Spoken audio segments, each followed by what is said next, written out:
Let's welcome spring and paint these loose cherry blossoms with gouache in under 10 minutes. Watch until the end to learn 2 simple techniques that make painting these flowers easy and fun to do. For those who are new here, my name is Zaynab. I'm a full-time artist. I like to experiment and find ways to remove all the stress that comes with painting and to embrace the process in all its forms.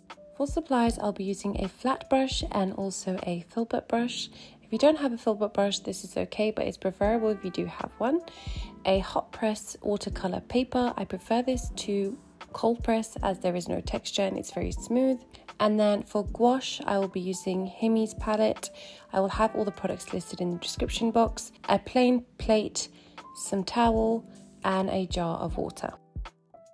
For colours, I went for a baby pink, and I'm just kind of selecting a variety of colours.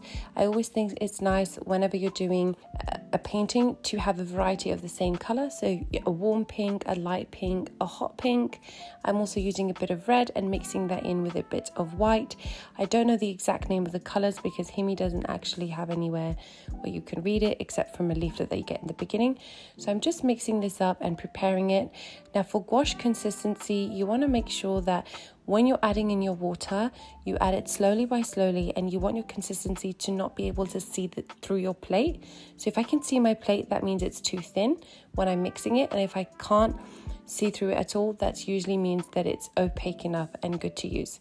I've also opted for a slightly purple color and adding a bit of red as I go and just mixing my colors. There's no pressure. Blend any type of pinks that you want. And then I'm going ahead with my flat brush and I'm just placing some color. I'm putting some nice big strokes of color all across my page. There isn't anywhere specific where you have to do this.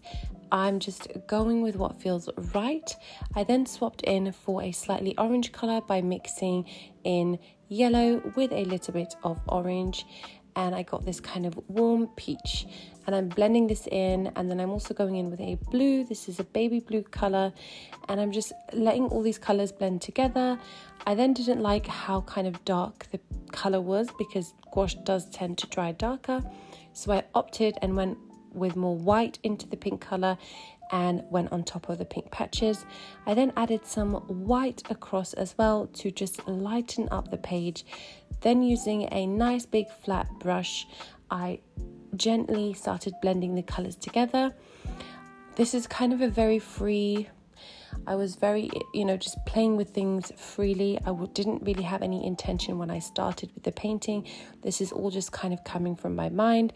I wanted to go with more bold, but I thought actually it would be nicer to blend in with the background a bit more and go with a softer background that fades away and then the flowers pop out on top. I then used some fresh hot pink and some orange and just created some nice bold strokes, and then I'm going to take my brush over again and I'm just going to blend that into the page once more because again I just thought it was a little bit too harsh with its lines and I wanted it to blend in a little bit more.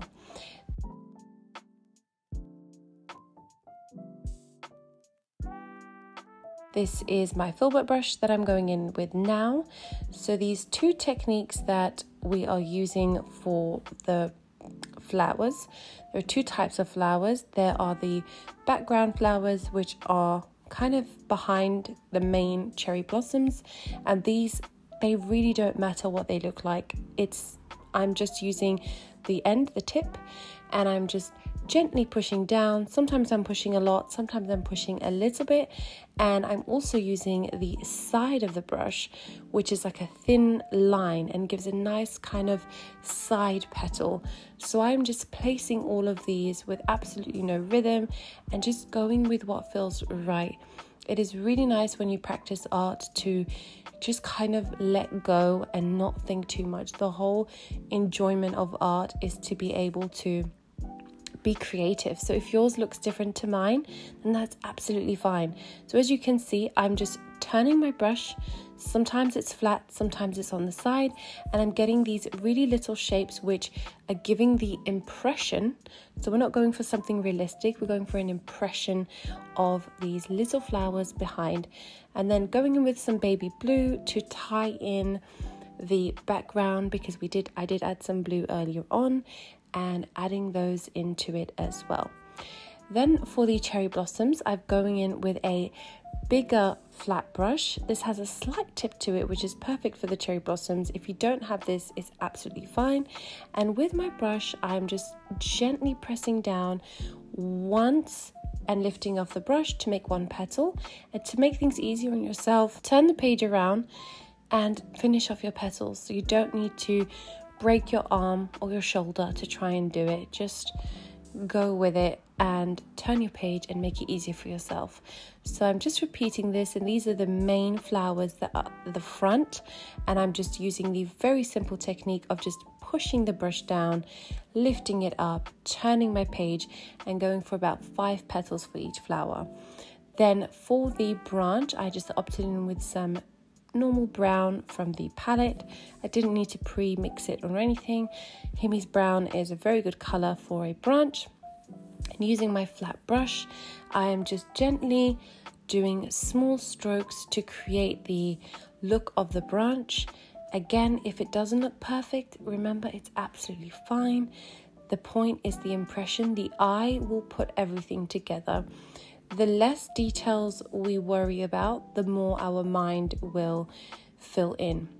We don't have to create every little detail in a painting in order to give the impression of what it is. So using my flat brush, I'm using the very tip to create smaller branches, and I'm not worried about getting smooth, perfect lines, and just doing a long branch with little branches off the side.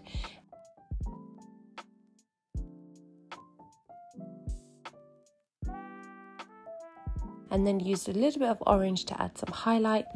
Going in for the center of my flower, I swapped back to my filbert brush, and going with some hot pink, I'm using the side of my brush to create this little tiny center stems in the middle. And then again, going on top of the branches just to tie in the cherry blossoms with the background flowers, I'm going in with some lighter pink and applying those all over the flowers, because cherry blossom trees are very well known to just have so many petals flying everywhere. So I thought this kind of impression that leaves are just falling and there are lots of flowers in the background would look quite good. I'm going over again with my filbert brush and adding some white just to make the stem pop out a little bit more. And then adding some blue as a little final touch, just to bring in a bit of contrast, just to make the pink pop out a little bit more. And that's it for the painting. If you like this video, drop me a like, a comment, and consider subscribing. Bye!